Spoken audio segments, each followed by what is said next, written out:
a city of shimmering glass towers and spotless roads where luxury cars seemed to touch the sky, there lived a man named Rafiq.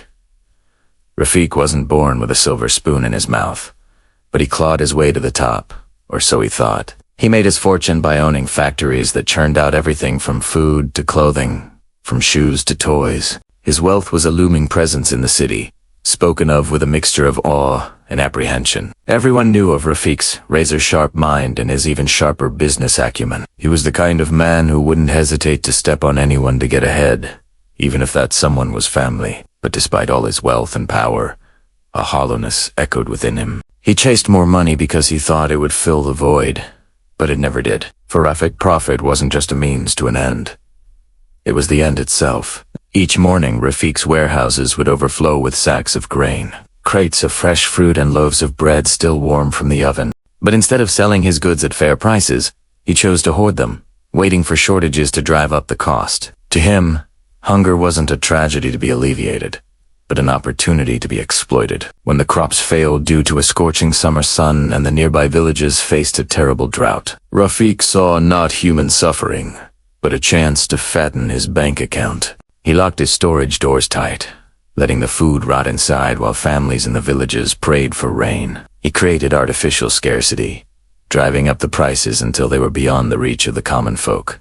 In those desolate villages, people started to survive on stale scraps and the kindness of strangers. Mothers combed the dusty ground for wild berries and grain that had fallen from passing carts. Fathers, once proud farmers, lined up outside Rafiq's warehouses, offering whatever they had left to trade for a few precious kilograms of rice. Some traded old tools, others their worn-out clothes or family heirlooms. But Rafiq's eyes remained cold, unmoved by their plight. He reveled in their desperation, seeing it as a testament to his own power. He'd lost his father to illness, and now cared for his ailing mother and little sister. Their trembling figures a stark contrast to Rafiq's towering mansion. But something inside Adeel burned like a small flame, refusing to be extinguished. And then one night, as the city slept, a way presented itself. A violent thunderstorm rolled in, unleashing its fury on the unsuspecting city. Rain lashed against the earth and winds howled through the narrow streets. A bolt of lightning struck one of Rafiq's warehouses,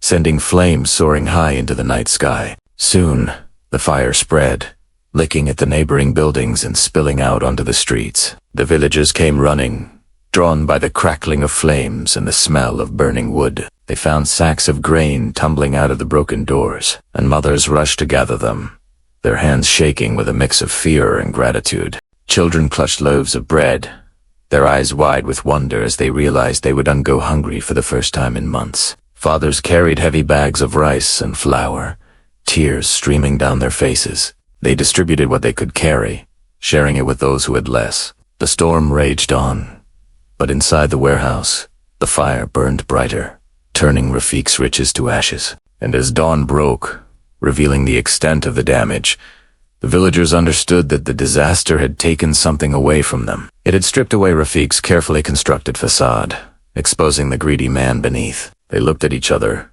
their faces etched with hardship, yet their eyes shining with newfound determination.